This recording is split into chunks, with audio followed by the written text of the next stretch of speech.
Umabot na nga sa punto na kailangan natin magpalit ng ibang piyesa ng motor for safety. At dahil nga may bago mas maganda din kung may road test. So, saan ba natin ito testing to? Siyempre, sa paborito kong lugar kapag gusto ko ng quick ride. Mga kapihan, tambay ka sa mga... Bakit nga ba ang sarap balik-balikan ng lugar na ito? At bakit naging paborito na din itong puntahan ng marami? Suman. Tara, samahan niyo ako sa aking walang sawang pagbalik sa probinsyang ito.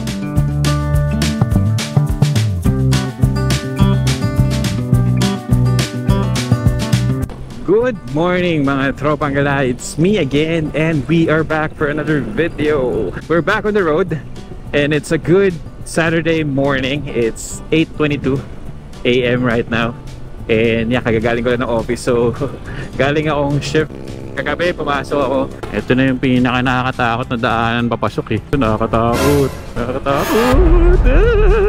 Hello. Ito. Let's go. Nagtatrabaho tayo sa Ortigas na and panggabi.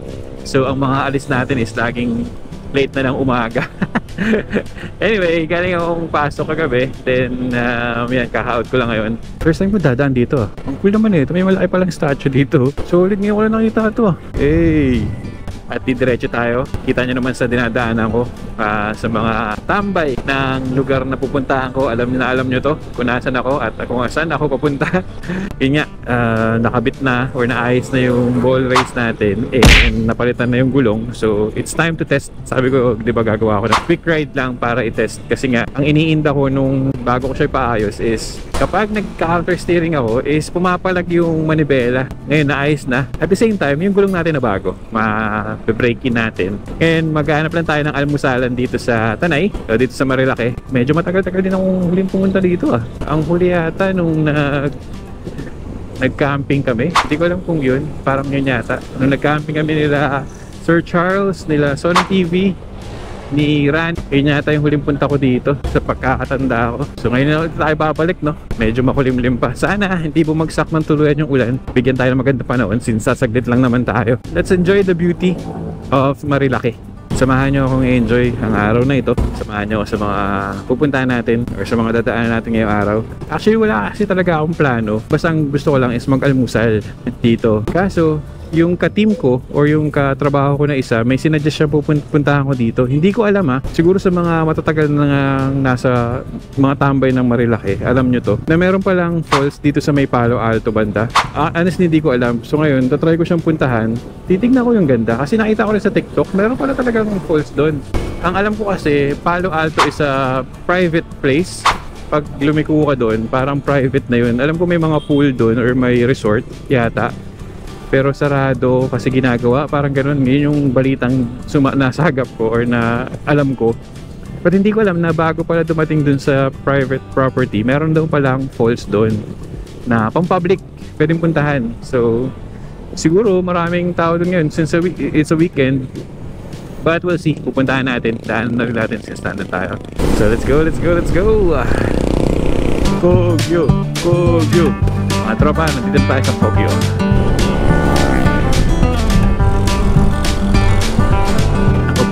Hindi pa tayo nakakarating ng Bosyo. Medyo maambon na. Blessing yan, blessing.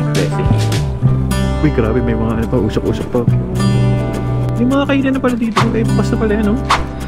Ang galing. Yun, kaya sana huwag na umambon. Panaalala ko mga tropa yung huling akyat ko dito sa Marilaki. Yung pala yung nagpunta kami ng girlfriend ko sa Hayahe campsite. Yung pala, naalala ko kasi bumili kami ng yelo dito banda. Ngayon ko lang naalala. Yung pala yung huling akyat ko dito yung nag-Hayahe campsite. At yan ito rin, medyo umaambon pero tumigil din naman. Pero sana ngayon tumigil din. Sana daan lang siya. Naminto muna ako dito sa gilid. Medyo lumalakas yung ulan. Hindi ko alam kung ipapasok ko na yung GoPro Yung setup kasi ng GoPro natin is ito. Nakalabas yung mic adapter. Ngayon nakadyan lang nakatusok, baka mabasa. So ang naisip kong plano today is dumaan muna ng Palo Alto dun sa may falls. Sasaglitan ko lang, bibidyoan ko lang talaga. Gusto ko lang din siya makita dahil wala din naman akong dalang panligo.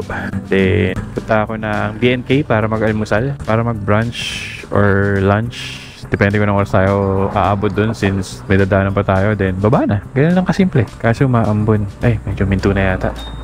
Tara, magpatuloy tayo sa ating paglalakbay. Ngayon, medyo nawala ng konti. Tara.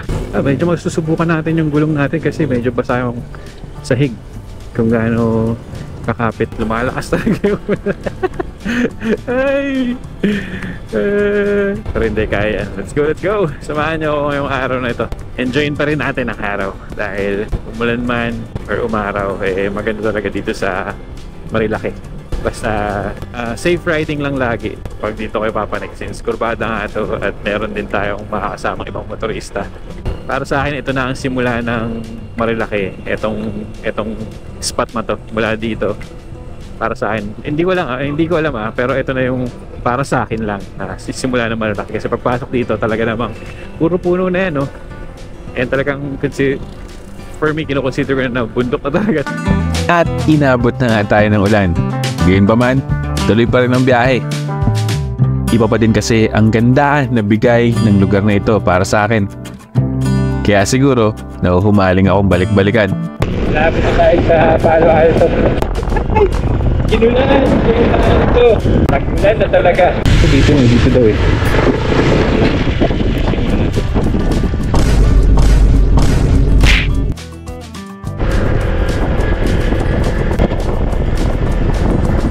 So yun mga tropa, sarado yung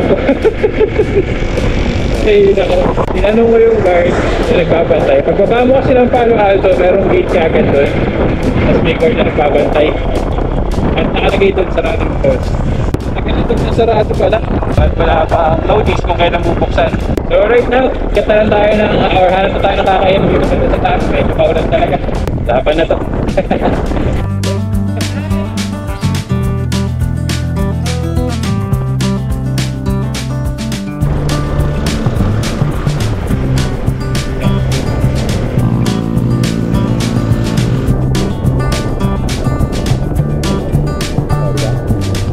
Makita akong kainan dito, doon ako dito. Medyo nakakain. Ito. Nakakain.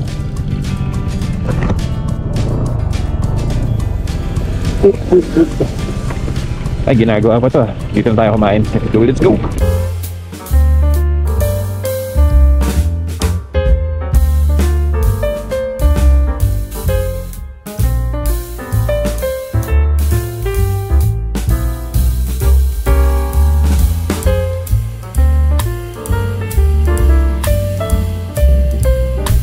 Mag-isa lang ako pero dalawang set yung in-order ko.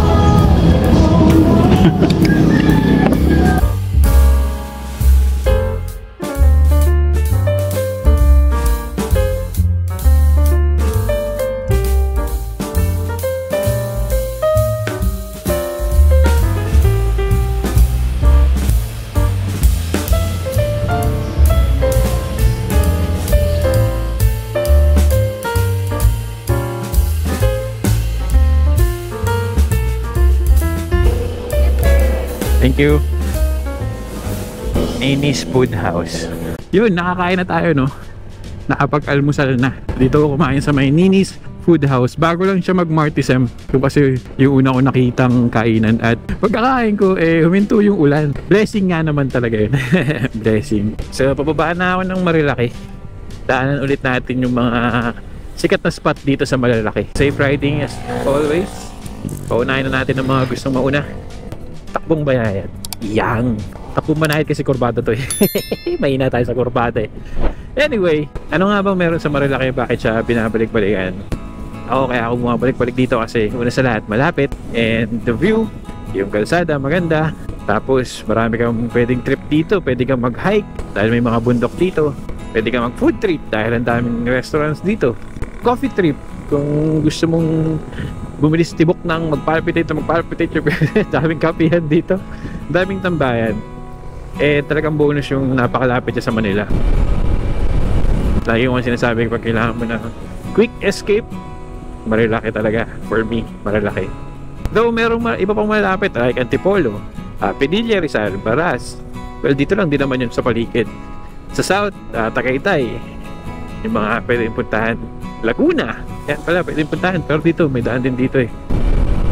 Pero for me talaga, Marilaki is, ito yung parang kapitbahay. Parang kapitbahay ng Manila for me. Hindi ako magsasawang balik-balikan dahil napakaganda ng Tanay. Yun yung reason ko kung bakit Marilaki, dahil nga malapit. Maraming kainan, maraming pwede kang tambayan, maraming kapihan, maraming pwedeng activities like bundok, falls, rivers, dagat na lang kulang, kumpleto na to. Marilaki talaga yung first choice ko. Kung yung iba nagsasawa na sa Marilaki, ako hindi. Hindi ako nagsasawa sa Marilaki. Hindi ko alam po bakit, but I really love Marilaki. Babalik-balikan ko talaga to. Napakaganda talaga ng Pilipinas eh. Kailangan mo lang mag-explore eh. As long as na-enjoy mo yung lugar, na-enjoy mo yung mga kasama, eh sapat-sapat na. Kumbaga na yun, heaven na yun, heaven. Basta, always find your happiness. Don't stress yourself too much sa mga bagay na panandalian lang. Always find your happiness. Kapag dumating yung point na stress ka na sa trabaho, sa kung anong gumugulo sa isip mo, sa problema, always find time to find happiness. Take a rest. Isa lang ang buhay. Kaya huwag nating masyadong stressin yung mga sarili natin.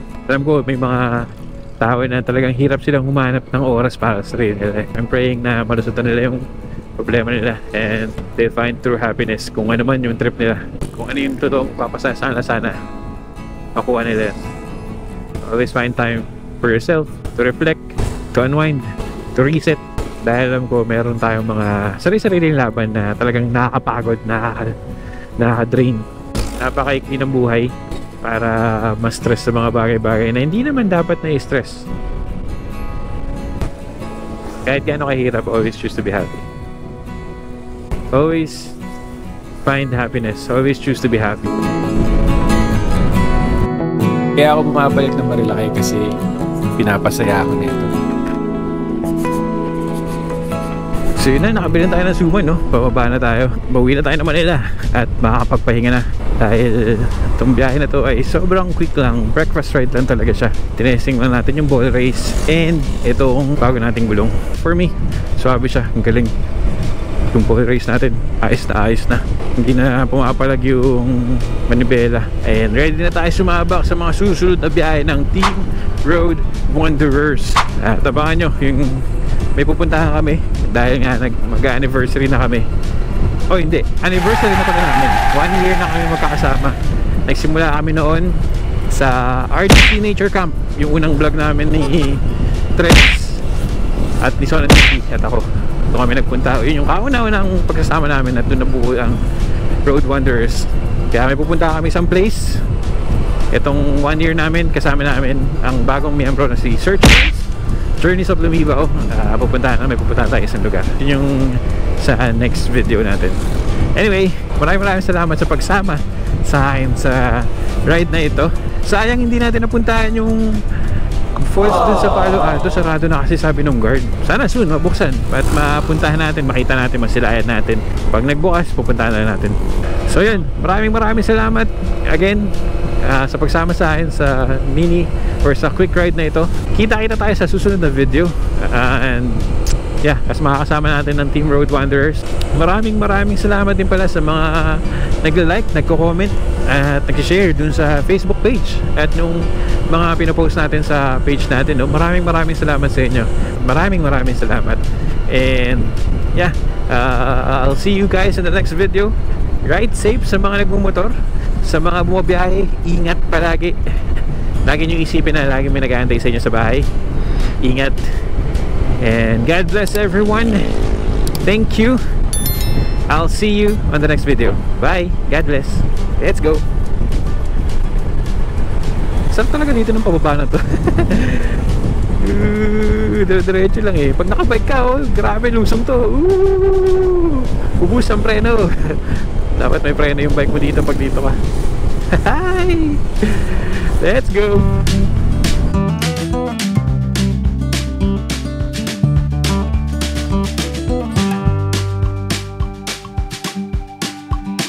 Oops, yun, bago makalimutan, big shoutout nga pala kay brother Kevin. Bro, maraming salamat sa suporta and sana magkita tayo soon, no? Makapag-bonding man lang kasama si El. Anyway, Maraming salamat sa suporta. I hope to see you in the next videos na i-upload pa natin. See ya! Bye!